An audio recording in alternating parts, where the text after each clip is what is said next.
en esta brújula del día de hoy, diciéndole bienvenida a nuestra invitada, contándole que esta brújula nació porque no queremos perder el sur. Así que desde allí te hablamos. Manuel, por favor. Bueno, tremendo currículum, pero básicamente diremos de que es una candidata independiente a la Convención Constituyente por el Distrito 12, uno de los grandes distritos de la región metropolitana, la Florida, Pintana, Pirque, Puente Alto y San José de Maipo. Ella está obviamente en este momento allá en Chile, me refiero a Santiago. Es antropóloga social, Carola Naranjo, con estudios en igualdad de género, psicología social comunitaria, estudios políticos, políticas públicas, violencia de género, ciencia política. Ahí me hizo clic: política indígena, derechos humanos, migración y diversidad sexual. Candidata independiente. Bienvenida al programa La Brújula de Punta Arenas, Carola Naranjo. Muchísimas gracias por la invitación, transmitiendo desde acá, desde el Reino de Chile. Desde el Reino de Chile, pasando desde el Reino de Chile a todo el Gualmapu y llegando hasta nuestro sur austral. Así te saluda Manuel Rodríguez, ojo con lo del Reino de Chile. ¿Cómo estamos, don Manuel Rodríguez? Me imagino que sí. Bueno, pero aún así acá se mantiene la misma lógica oligárquica colonialista, así que por eso desde el Reino de Chile acá resistiendo. Y yo no pierdo mi brújula, Marcela, no pierdo mi brújula, porque si bien yo nací en una de las comunas pobres acá en Santiago, a los 3 meses de edad mi familia remigra y vuelve a Nueva Imperial. Yo mi primera infancia la viví en Nueva Imperial, que es de Temuco hacia la costa, justamente por mi origen mapuche, así que nunca perdió mi brújula. Ya me gusta brújula también porque viene de brujas también, entonces brújula ya que no sabes quién es la bruja mayor de la brújula. ¿Quién? Yo la pecadora, la hija directa de Lilith, porque Muy yo no soy bien. hija de Eva, yo soy hija de Lilith. Totalmente, por supuesto que sí. Yo también soy hija de Lilith y de hermana de Pandora también. Claramente. Así, ¿con qué anda? Ah, está con la brújula. Yo pensé que Manuel nos iba a traer una escoba. Oye, Carola, mira, a mí me gustaría abrir la conversación, sí. Que ya intuyo que va a ser muy interesante, con dos de los temas que conversamos recién al iniciarse el programa con Marcela en la previa, digamos, a que llegaras tú. Uno es el proyecto de votación para que durase 2 días la elección del 11 de abril, y el segundo es el gran tema de la Araucanía y esta decisión del gobierno de ponerle más fuerzas militares a la Araucanía, la región más militarizada del territorio nacional de Chile. Pero empecemos por el proyecto de votación de 2 días. ¿Qué te hace sentido? ¿No te hace sentido?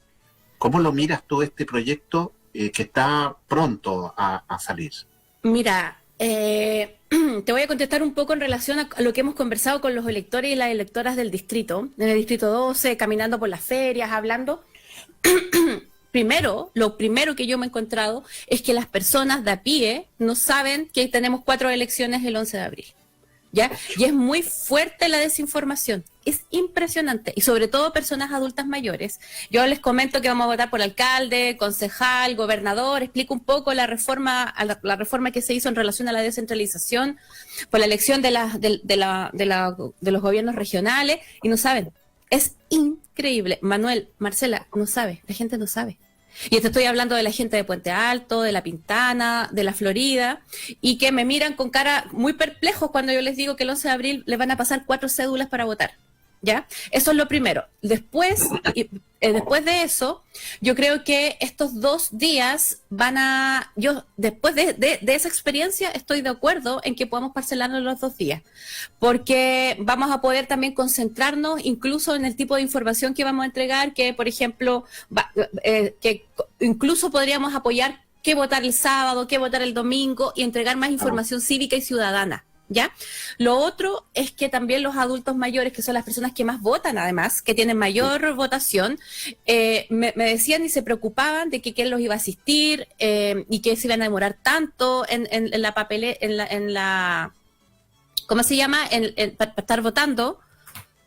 Y les preocupaba mucho incluso eso, incluso después que tenían la información pensaban si iban a ir a votar o no, y sobre todo en el escenario de pandemia. Entonces me decían, vamos a estar 10 minutos votando en nuestra mesa y podemos hasta contagiarnos. Entonces es bien complejo y me parece que esto de los 2 días destraba un poco, ¿sí? Un poco, porque el tema de fondo fue haber llegado a concentrar 4 elecciones importantísimas de distintos niveles de toma de decisión en una misma acto eleccionario. Para mí eso es lo descabellado, ¿ya? Muy descabellado, sobre todo donde la elección constitucional es una de las elecciones históricas más importantes. La gente dice de los 40 años, en realidad más importante de los 100 años, casi desde la constitución del Estado-Nación chileno.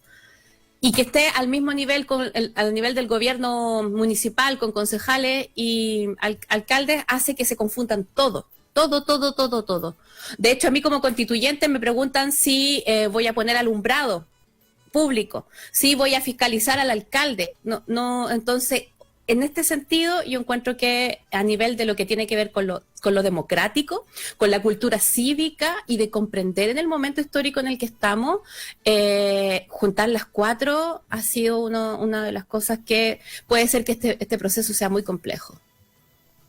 Pero yo en ese sentido, Carola, fíjate que de la única manera que podría abrirme a considerar esto es si se dividiera para que todo lo que tiene que ver con el ámbito municipal se haga en un día y lo que tiene que ver con gobernador y constituyente se haga otro día.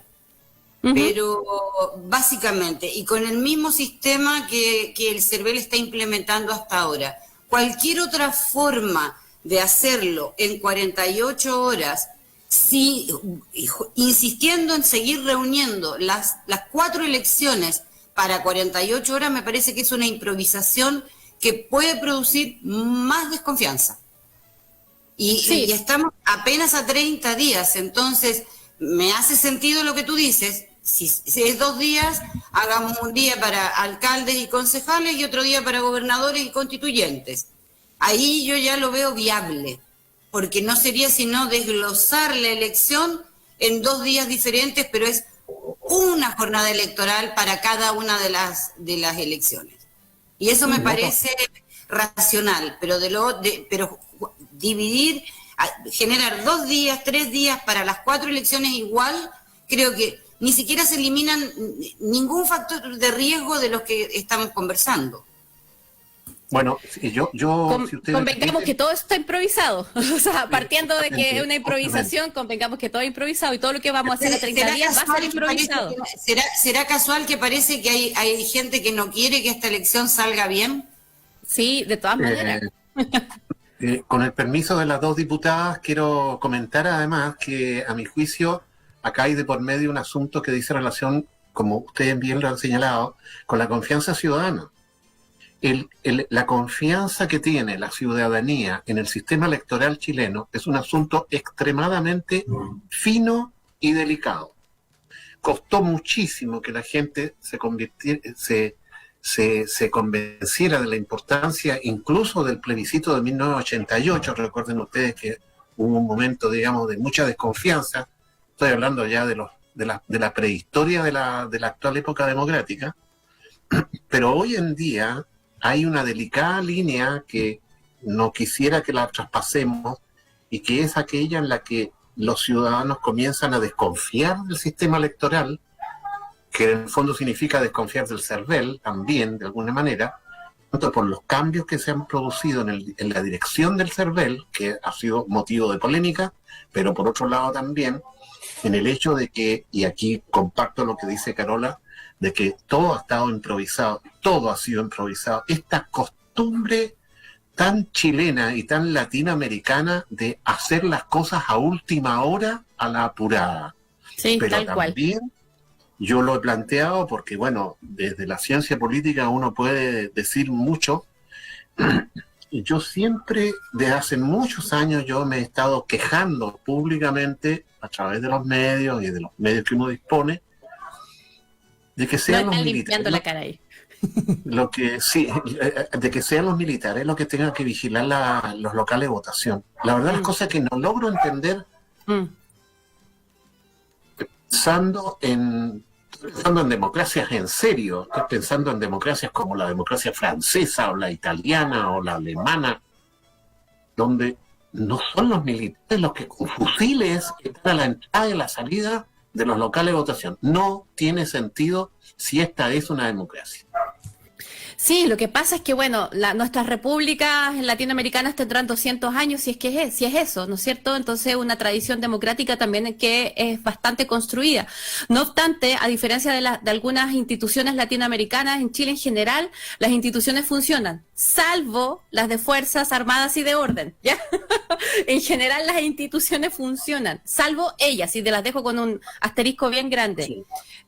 Y en materia, bueno, tú sabes que en materia de ciencia política se considera algo importante en materia de las elecciones, que es velar que sean limpias y libres, ¿no? Eso nos enseñan siempre, que sean limpias y libres. Ahora, la asociación de lo militar con el Estado de Derecho es bien interesante en Latinoamérica y en Chile particularmente, porque recordar, cuando partí contándoles que el reino de Chile, hablándoles de esto, era medio en broma, medio en serio, porque todavía tenemos esa tradición de que el poder político, el económico y el militar son un mismo poder, desde la instauración de la Capitanía General de la República. En Chile, recuerden que los españoles instauran una capitanía. Entonces, lo político se ha resguardado a partir desde lo militar. Y ahí tú te das cuenta que la pregunta es ¿de qué estamos hablando cuando estamos de democracia? Si la democracia es ciudadana, si realmente existe una cultura ciudadana o si es tan feble que tenemos que defenderla por las armas. Entonces, ahí nos damos cuenta de la tradición democrática chilena también, que es bien interesante. Me trae a la memoria rápidamente, Marcela, si tú me permites, para que tú continúes, me trae a la memoria una frase que yo escuché el año 91, recién llegado de estudios en Francia, cuando alguien me dijo, yo pregunté justamente por esta relación entre el poder político y el poder militar en Chile, y me dijo, mira, acá ocurre lo siguiente, déjame que te lo explique de la siguiente manera. Ellos hacen como que mandan y los otros hacen como que obedecen. Exacto. Es un acuerdo, la verdad es un pacto. Mi intervención iba precisamente hacia ese sentido. Esta es una suerte de mascarada en donde la fachada funciona y hay golpes calculados para no hacerse daño los unos a los otros, pero así como está montada y aceitada la máquina, todo funciona, ¿no? Uh-huh. Por algo, o sea, e insisto con el ejemplo, porque cada vez que hay un decomiso de drogas sale el que trafica en la calle, pero no sale el que blanquea el dinero de todo esto. Y se aplica a muchos otros temas. Así es. Bueno, pero eso, hay otro punto que me gustaría agregar, porque sin duda que estamos ante una elección que es improvisada, esto de llegando tarde y llegando tarde, bien tarde, porque ni siquiera, imagínense que toda la discusión de la paridad de género ya fue extemporánea en un acuerdo que nunca se pensó, y después todo lo que discutimos en relación a los escaños reservados, improvisando todo, siendo que además existen modelos bien interesantes, que no es copiar y pegar, pero en un análisis político comparado había que revisar Nueva Zelanda y Canadá y haber pensado en esos modelos clásicos y que funcionan, y que además destrabaron conflictos políticos, que es muy interesante, no solamente un modelo institucional, sino que además es un modelo que llevó consigo reparación y justicia en materia de conflictos políticos, en materia indígena. Entonces eso es bien interesante. Pero por otro lado también, yo estoy por un Estado que sea moderno, flexible y de calidad. Por lo tanto, un Estado moderno, flexible y de calidad, aun cuando quedan 30 días para la elección, debería tener las herramientas suficientes para que las elecciones fueran limpias y libres, siempre. Ya, entonces a mí me complica ese principio de la democracia en la elección, donde están cuatro elecciones juntas en un solo día, porque justamente atenta contra eso. Y aun cuando tengamos un mes, yo creo que todavía estamos de acuerdo, estamos a tiempo. De ese Estado moderno, flexible, hay que ver cómo funcionó Chile durante la pandemia, ¿ya? Cuando tú te comunicas con los call centers, que son prácticamente inexistentes y se te repiten grabaciones sobre grabaciones, cuando vives en sectores en donde se pierde por horas la conexión a internet y no tienes a quién reclamarle, cuando está pasando que desde el aparato público están paralizados un montón de trámites básicos sin tener a dónde acudir, Claramente, durante la pandemia el Estado no ha respondido, la empresa privada tampoco ha respondido. Y lo que es peor, se naturalizaron códigos de desatención a trámites concretos. Si conversas con la gente en la calle, es que fui a la oficina y no atienden, es que me dicen que tengo que llamar por teléfono, pero tampoco contesta nadie.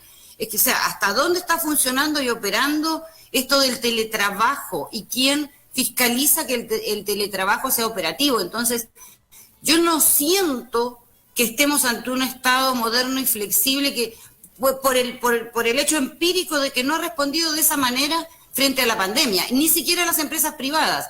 De hecho, hace par de semanas atrás, Unimark despidió aquí a 100 trabajadores, escudándose en que había habido una baja venta, siendo que fueron lo único que funcionó durante toda la pandemia fueron los supermercados. Y esto no solo los 100 trabajadores, yo quisiera saber qué destino tuvieron los reponedores de los supermercados, que desaparecieron de un momento para el otro.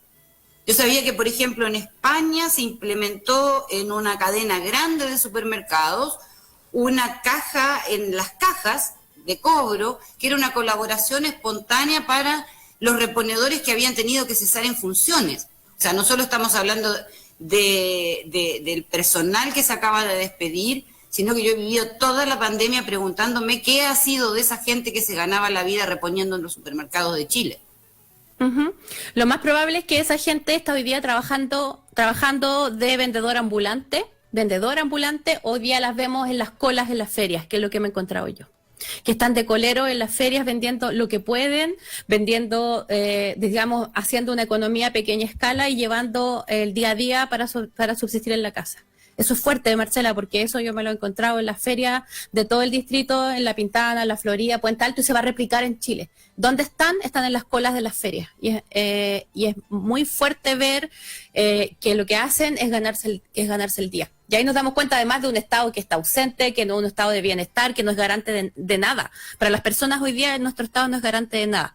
Ahora, teniendo claro eso y estando de acuerdo con tu diagnóstico, yo creo que aún así no debemos dejar de pedirle esto al Estado, ¿ya? Estoy de acuerdo con el diagnóstico que tú tienes. Es un Estado que está ausente en la pandemia, con medidas decimonónicas del oscurantismo, que lo único que han hecho es como encerrarnos de manera medieval, pero en relación a eso, y pasa porque tenemos un sistema que es hiperpresidencialista, donde el jefe de gobierno es el mismo jefe de Estado. Entonces iba a decir una mala palabra, pero no, ¿verdad?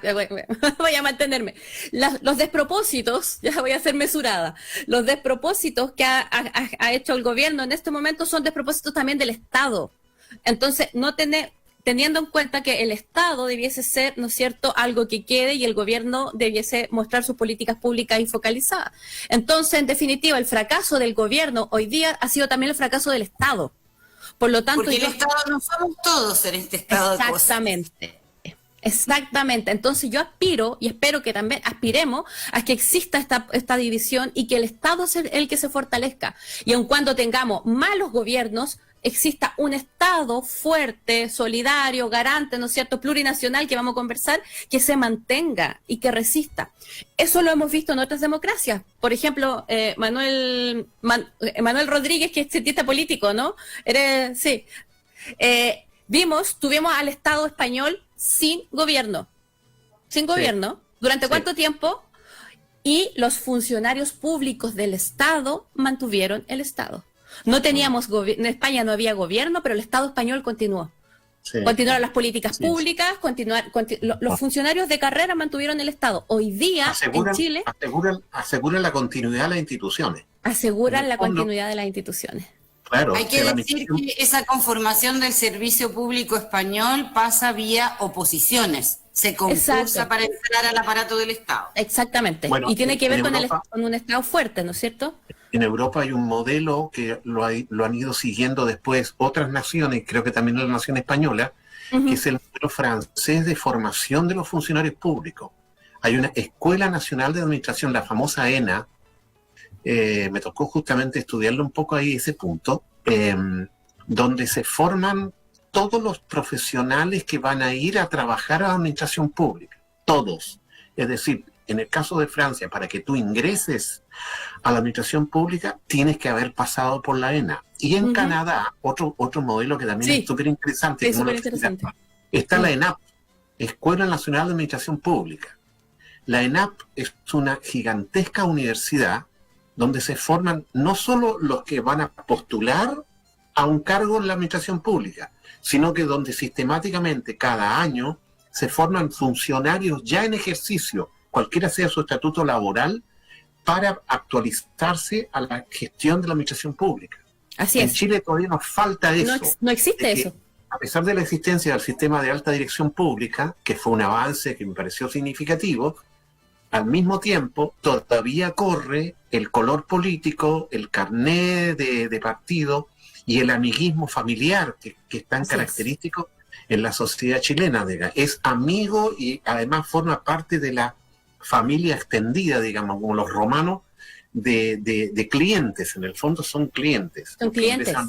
Exactamente. Entonces, y el Estado que tenemos, claro. Entonces cada gobierno va dejando funcionarios públicos adentro. Sí. Cada gobierno sube adentro una cantidad de funcionarios y algunos, la mayoría, los que están a honorarios, se van para afuera al término de los 4 años, lo cual es irregular por lo demás, pero otros van quedando. Sí. Y ahí tú tienes el caso, incluso hay servicios públicos en la región de Magallanes en la que todavía quedan funcionarios que ingresaron en tiempo de la dictadura. Seguro que sí, claro.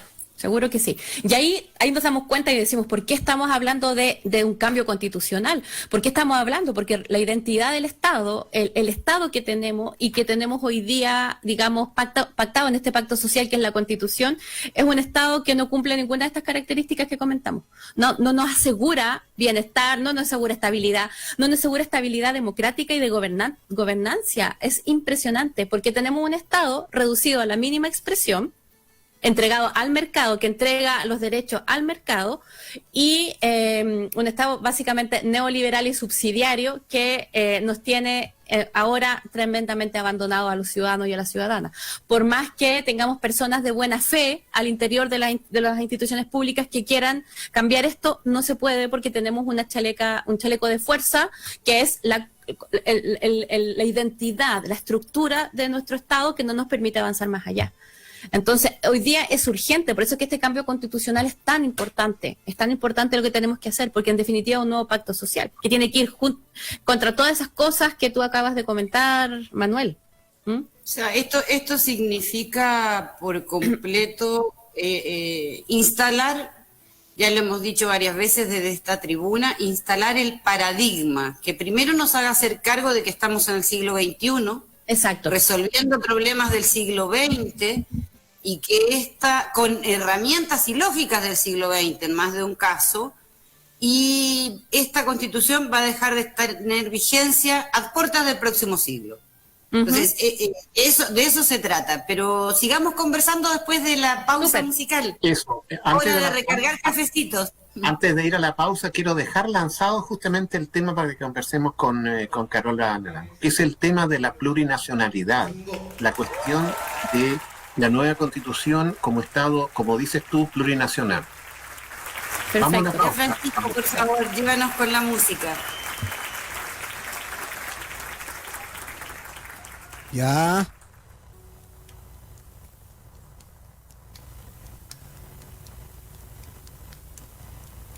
En el manto de la noche está la luna chispeando.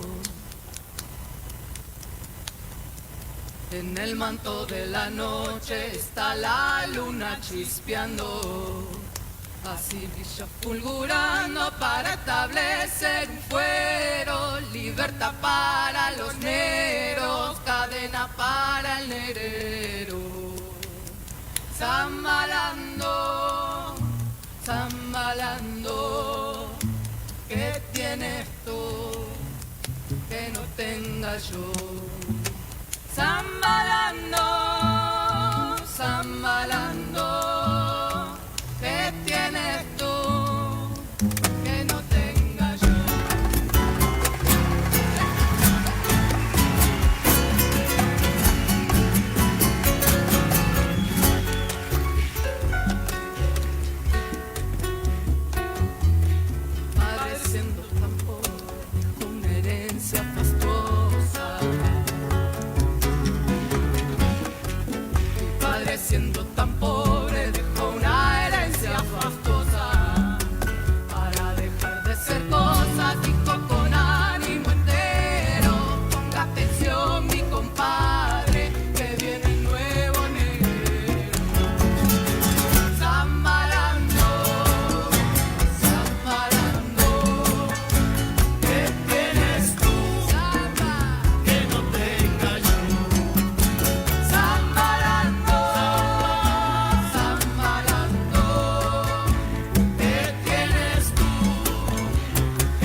piel oscura.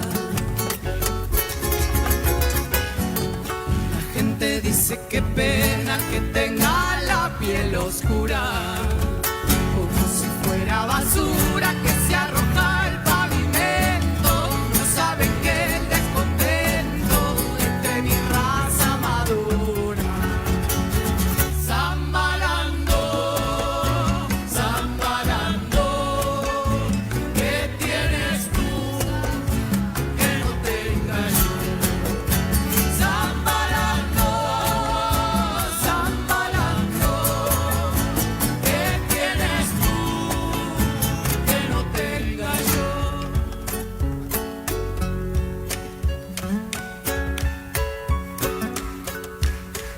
Hoy día alzamos la voz como una sola memoria.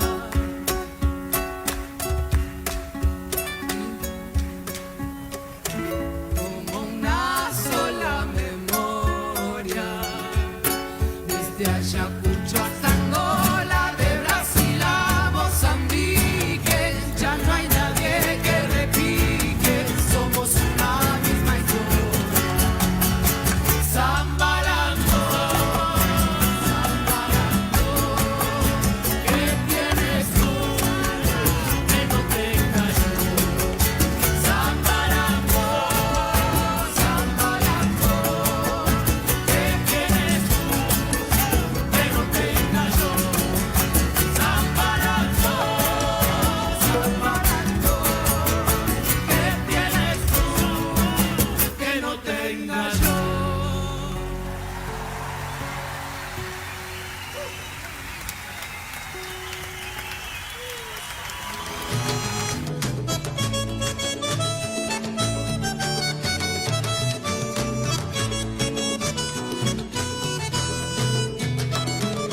De nuevo, luego de esta pausa musical, siempre le insistimos a los invitados, invitadas y auditores, Carola, que nuestra música también habla, ¿ah? No es casual. La música de la brújula yo la voy eligiendo programa a programa y hay ahí un discurso también. Perfecto. Sí, por supuesto que sí. Hoy día alzamos la voz como una sola memoria, ¿no? Claramente. Incluso el tema este que elegimos como cortina, el vamos que venimos, tiene mucho que ver con eso, ¿no? El vamos que podemos, vamos que venimos, estamos aquí. Así es. Bueno, quedó la pregunta de Manuel y micrófono es todo tuyo, Carola. Sí, estamos, Manuel hablaba de la plurinacionalidad. Bueno, y me gustaría como referirme un poco, tomar a algo que tú comentabas en relación a la constitución que queremos, la constitución que necesitamos y el paradigma que vamos a implementar, ¿no es cierto? O el paradigma que vamos a construir en esta comunidad política llamada Chile. Y efectivamente en el siglo XXI, a las entradas del siglo XXI, hablar de un Estado plurinacional es de toda lógica. Ya, eso es importante tenerlo claro.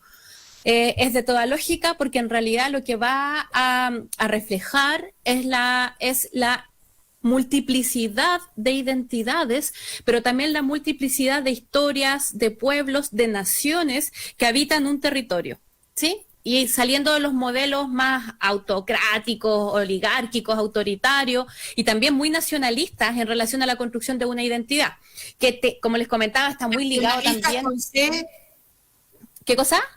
nacionalistas con C, pregunto. Con nacionalista como nazi en realidad. No sé si con C, pero nacionalistas fascistas. No, nacionalistas fascistas, claramente también. Que también estuvieron detrás también de los modelos de la construcción de una identidad, en este caso chilena, latinoamericana, pero también chilena, donde había que borrar todo lo que no fuera europeo, ¿no? Donde había que borrar todo lo que era negro, todo lo que era mestizo, todo lo indígena. Cuando Manuel me presentó, dijo que yo era mapuche porque yo soy de madre y de abuela mapuche. Soy de abuela mapuche, nieta de Lonco, además, de la comunidad Nohualgue, de Hueche y Marileo, que queda en Nueva Imperial. Y todo mi lado materno, de ahí hacia arriba, es mapuche. no hay ni un Winca, ya, somos mapuche. Y por mi lado paterno, sí, soy chilena, digamos, mi papá obrero también, obrero chileno, digamos, pero también resultado de un mestizaje, hijo de una abuela del campo rural que emigra del Biobío a trabajar de nana a los 16 años acá a Santiago, ¿ya? Entonces, si tú te das cuenta, y me imagino que tú por tu apellido debes ser también familia de migrantes, entonces lo que tenemos acá es un... Mira, yo tengo un cuento escrito de una María que va de lado a lado del Atlántico y se pregunta, porque cuando estás en situación de migración, de hecho tengo ascendencia italiana, mayormente vasca y salmantina, una abuela pelirrojísima que se ve que es de origen celtíbero, que su gen insiste en aparecer en casi todas las generaciones.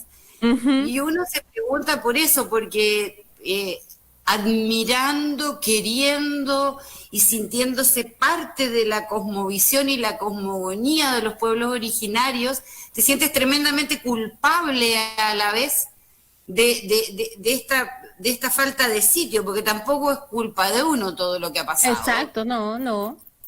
Pero hay una tradición. Pero hay una tradición que hay que comprenderla y repararla. ¿Me entiendes? Y repararla. Y eso es lo importante. Claro que sí. O sea, a ver, en relación a lo plurinacional, ¿qué es lo que podemos establecer? Podemos establecer que es un tema de poder. Principalmente es un tema de poder, donde, en este caso, las distintas naciones que han integrado los territorios han estado excluidas del poder. ¿De qué poder? En este caso, del poder estatal, del poder institucional establecido desde que se instaura la República o el Estado-Nación chileno. ¿Y por qué lo digo? ¿Por qué lo voy a decir tan claramente? Porque resulta que si bien hace más de 500 años hay conquista y colonia, España, la corona española, en un tratado claramente, que es el tratado de Enquilín, reconoce al gran territorio mapuche. Y lo reconoce y se parlamenta y existe una relación diplomática a la más alta diplomacia. Cuando nosotros decimos miramos a Europa y no sé qué, la relación que existió finalmente después de que los españoles, el Estado español, la corona española dijo no podemos con los mapuches, llegamos a una relación diplomática de coexistencia. ¿Sí? Eso es fundamental tenerlo claro, porque España le entrega la soberanía y autonomía de los territorios de la frontera del río Biobío del sur hacia más o menos el Golfo de Reloncaví. Territorio mapuche, el Gualmapu, el gran territorio mapuche. Y entonces nos preguntamos, ¿dónde está el conflicto actual? El conflicto actual es del Estado chileno. ¿Ya? Entonces, no hay que mirar a los españoles y decir, no, estos malditos españoles y el rey. No hay que perderse. Es un conflicto reciente y es un conflicto de finales del siglo XVIII, principios del siglo XIX. ¿Sí? No estamos hablando de 500 años atrás. No es así. Es un conflicto reciente en nuestra historia.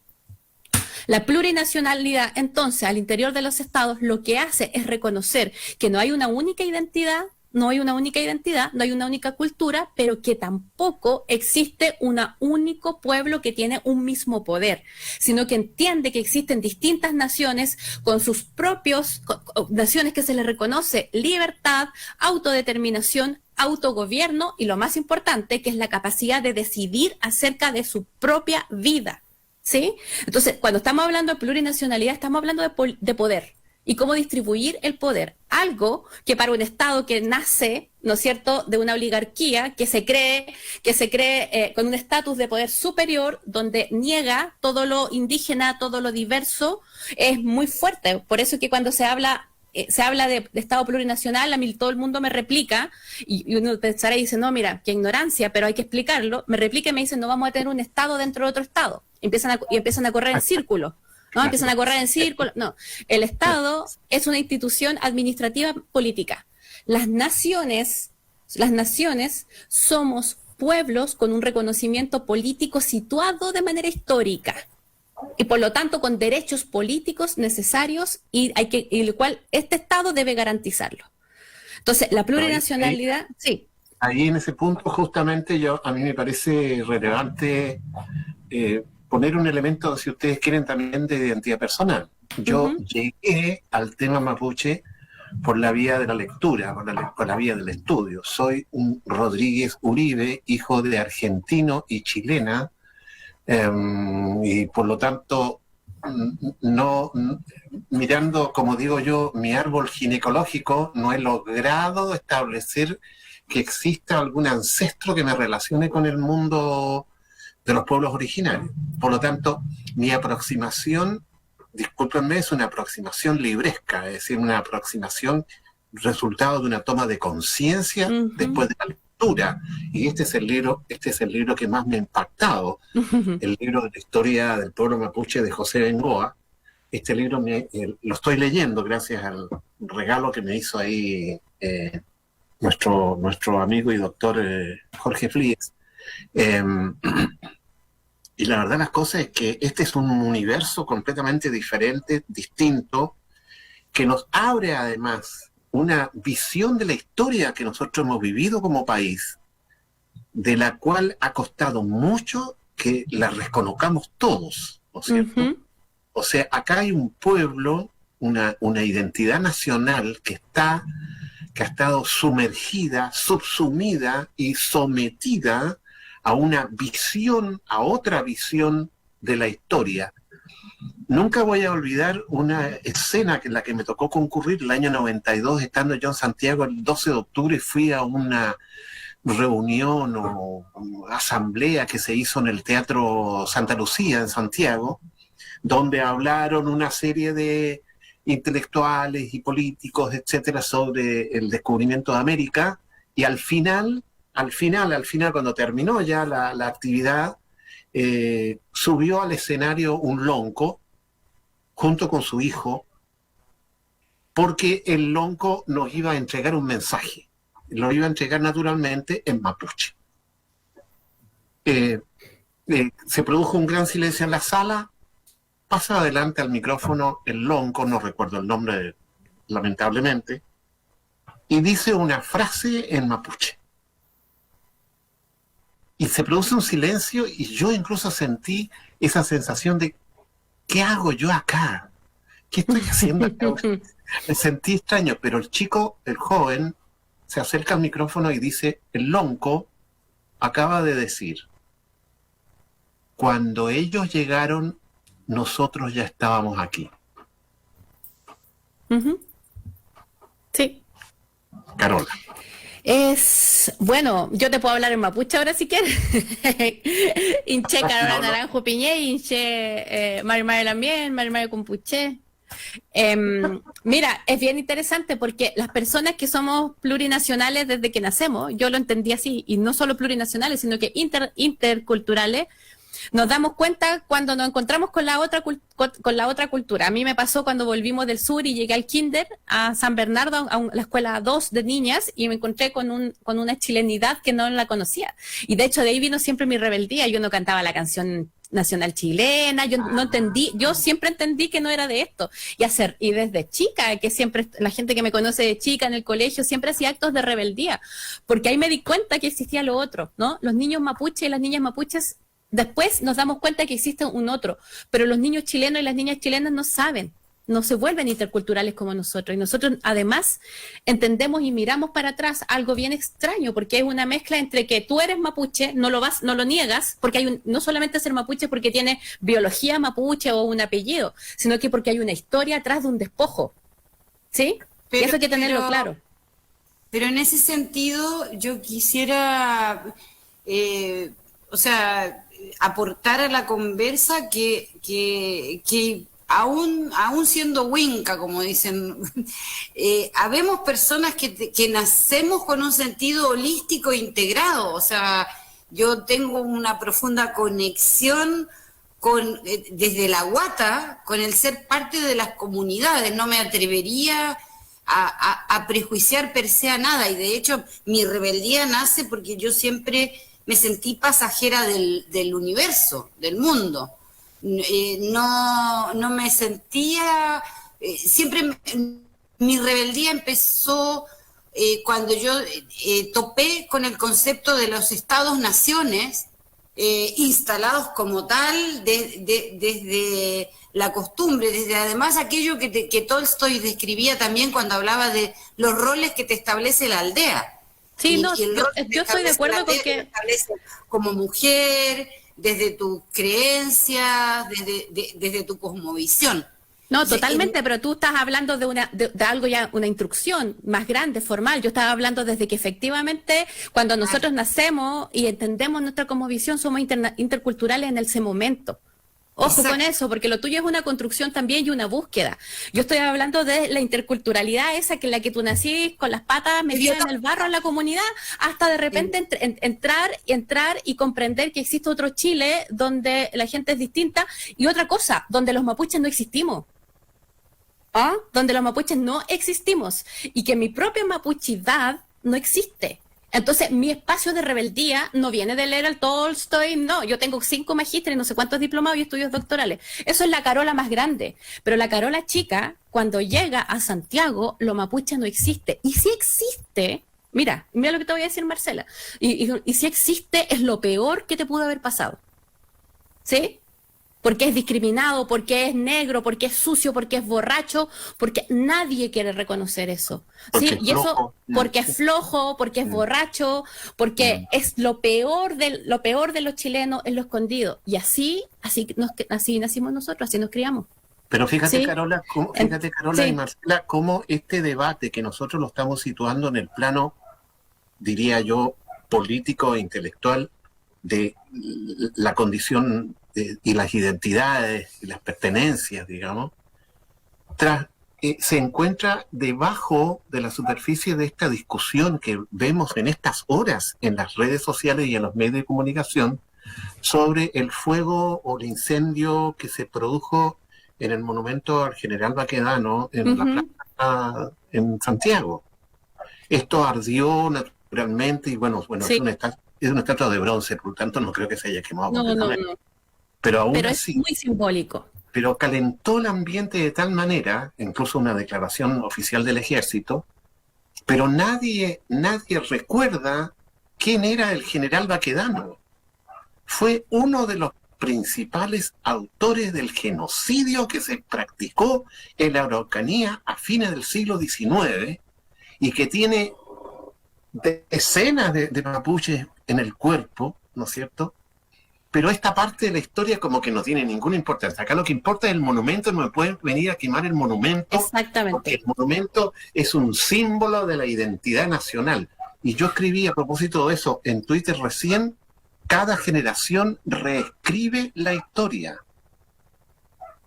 Y entonces, hoy en día, que saquen esa estatua de allí y que la dejen por último allá arriba en la escuela militar o donde sea, ni un problema. Pero el general Baquedano hoy, creo yo, no es el símbolo que nos representa a todos los chilenos.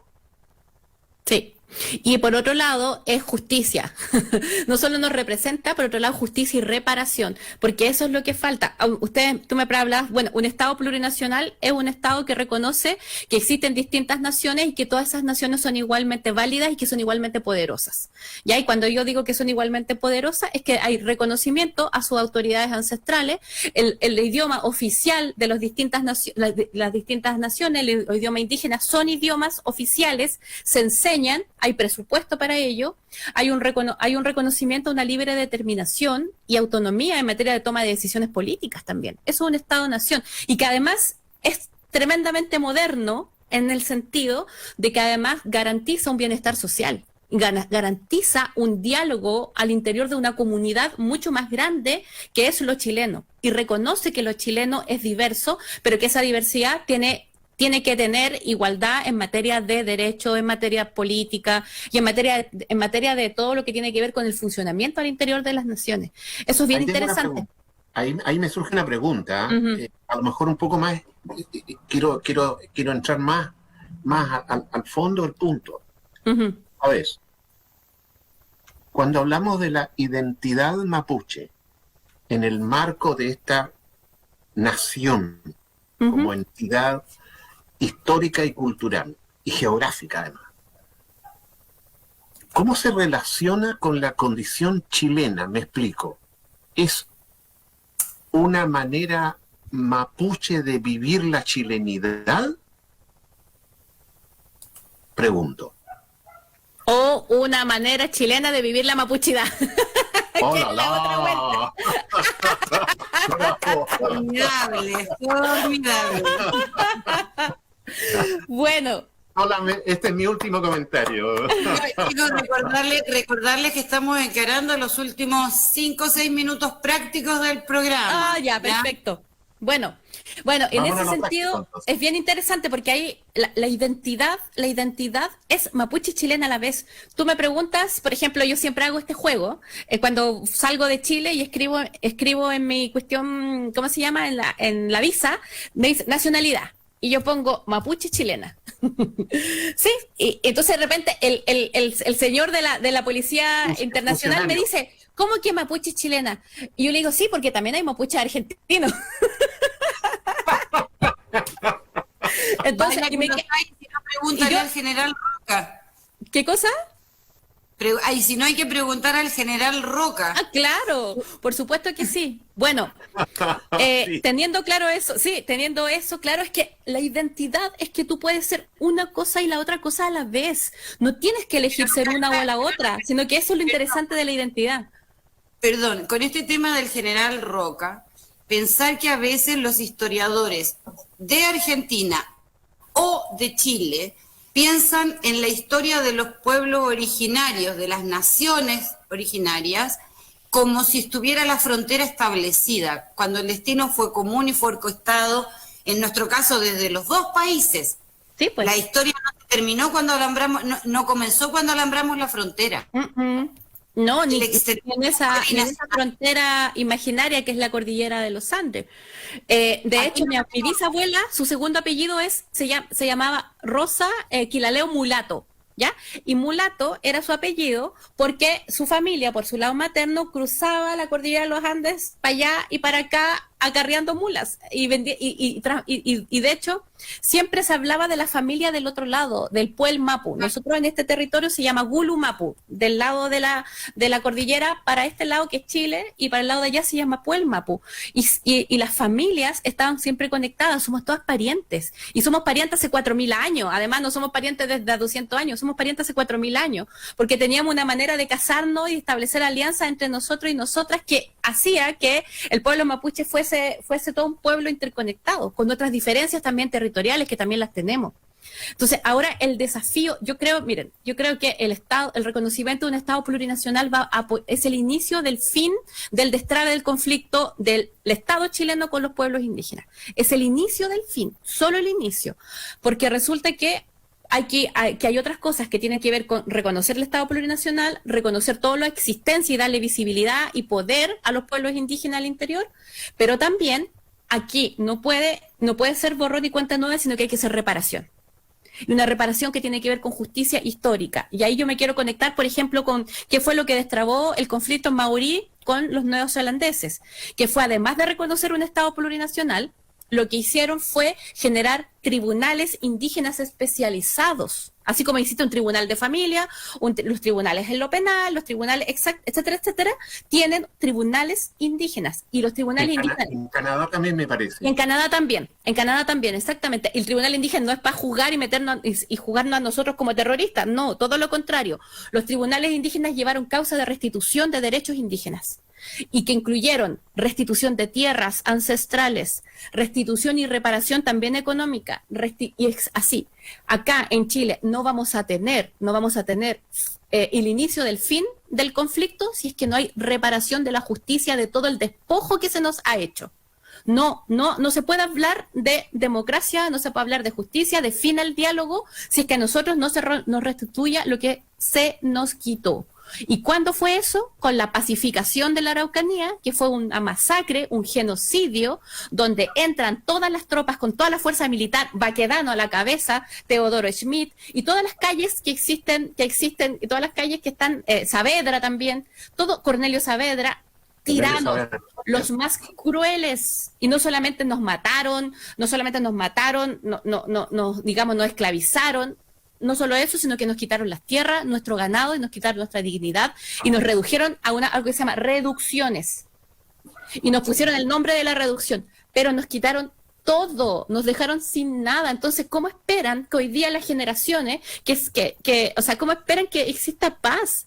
¿No? A mí siempre cuando era más chica me decían, usted es mapuche, mire qué bonita, usted es resistente, usted es mapuche, mire, tiene como el gen de la resistencia. Entonces, yo cuando era chica decía, ya, por fin alguien que encuentre lo indígena o lo mapuche importante, pero ahora, después de todos estos estudios y el espacio donde estoy situada, es como, basta, ¿cuándo vamos a dejar de resistir? Somos resistentes porque no nos queda otra, porque si no resistimos desaparecemos. ¿Me entienden lo fuerte que es? Entonces estamos un pueblo condenado a resistir. Y ya, yo, hablando con la ñaña, hablando con las papás y con los adultos mayores mapuche, es como, ¿cuándo vamos a dejar de resistir? ¿Cuándo nuestra dignidad? Y eso tiene que ver con justicia y restitución. Las tierras, y esto es así, nos lo quitaron, no solo nos lo quitaron, sino que nos redujeron a nada, no nos dieron dignidad y se las entregaron a los colonos que llegaron. ¿Cómo se explica que hay un Luchinger Macay, independiente del asesinato o no que haya existido? Pero ¿cómo se explica que estén enquistados en pleno territorio mapuche? Es porque esas tierras fueron quitadas del Estado y fueron entregadas y regaladas a colonos de programas que venían de programas estatales, donde había que mejorar la raza. Entonces, cuando se mejoró la raza, se pensó en la Europa y trajimos italianos, y trajimos holandeses, suizos, alemanes. Esas personas que a lo mejor son ancestros de ustedes, ¿ya? Y que algunos por ahí, algunos ancestros míos. El mío en no. Magallanes hicieron lo mismo. En Magallanes fue lo mismo. En Magallanes hicieron lo mismo. Y a los Selnam los hicieron desaparecer. Los mataron. Carola, sí. A ver, dos cosas. Mi papá era gaffiter, mi abuelo empleado de ferrocarriles, ¿no? Estos venían de los que llegaron huyendo del hambre, ¿no? No, sí, por supuesto, de las guerras, de la guerra y el periodo entre guerras del siglo XX. Me imagino que claro. sí. Cuando dije de ustedes, lo dije en plural, lo dije en chileno, no de la Marcela y del Manuel, para que no se sientan. Pero estoy diciendo un poco eso. Es que hay también un tema del que yo me enorgullezco, que es esa migración de ese siglo, en esa oportunidad que traía en los barcos muchos obreros con una formación política importantísima y que era la que replicó una clase trabajadora que igual hizo su aporte de miles de maneras, desde las bajadas políticas, las militancias, las estructuras, y ahí empieza a producirse lo que es para mí maravilloso del cohabitar todas estas visiones, que es el imbrincar visiones y potenciarnos y enriquecernos. Me están avisando por aquí que tenemos que entregar el programa. Carola, lo vamos a entregar. 30 segundos. 30 segundos, y para terminar de contar la historia, que después seguramente le va a contar Pedro, que con Pedro éramos vecinos, vivíamos al frente en Nueva Imperial. Éramos vecinos, así que no es muy distinta su historia que la mía, solo que Pedro es de padre y mamá mapuche. Yo soy solamente de mamá, pero éramos vecinos, vivíamos al frente y jugábamos juntos cuando éramos chicos. Bueno, independiente de eso, el último despojo ocurrió en la dictadura militar. Sí, hay que tenerlo claro. En la década de los 80 se sacó un decreto forestal, y el decreto forestal, las forestales lo que hicieron fue supuestamente el desarrollo forestal del país a cargo del Estado, y lo que hizo fue entregar beneficios a las forestales. Y esos beneficios fue entregar, y todavía reciben subsidios del Estado, imagínense. Subsidios del Estado. ¿Y qué pasó?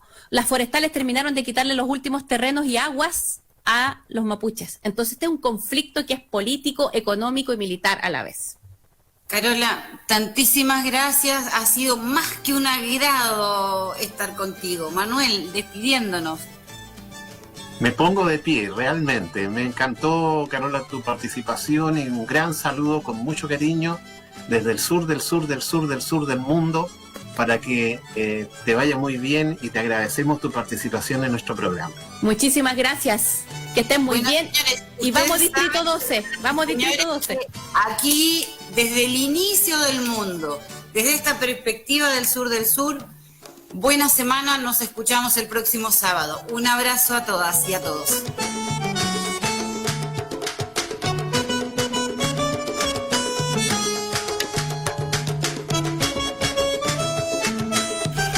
Radio Presidente Ibáñez, la radio con historia, ha presentado La Brújula, para no perder el sur. Un programa bajo la conducción de Marcela Baratelli y Manuel Rodríguez Uribe, cientista político. La Brújula, para no perder el sur. Ibáñez, sintonía total. Radio Presidente Ibáñez, la radio Chile, con no somos historia, buenos para ha esperar. presentado. ¿Cuánto falta para almorzar? Falta mucho para que lleguemos. Oye, ¿cuánto falta para el 18? Lo bueno es que falta muy poco para las próximas elecciones, porque el país que quieres está más cerca. Este 11 de abril participa en las elecciones de convencionales constituyentes, gobernadores regionales, alcaldes y concejales. Infórmate en cervel.cl o al 600-6000-166. Elige el país que quieres. Servicio Electoral de Chile. Cervel.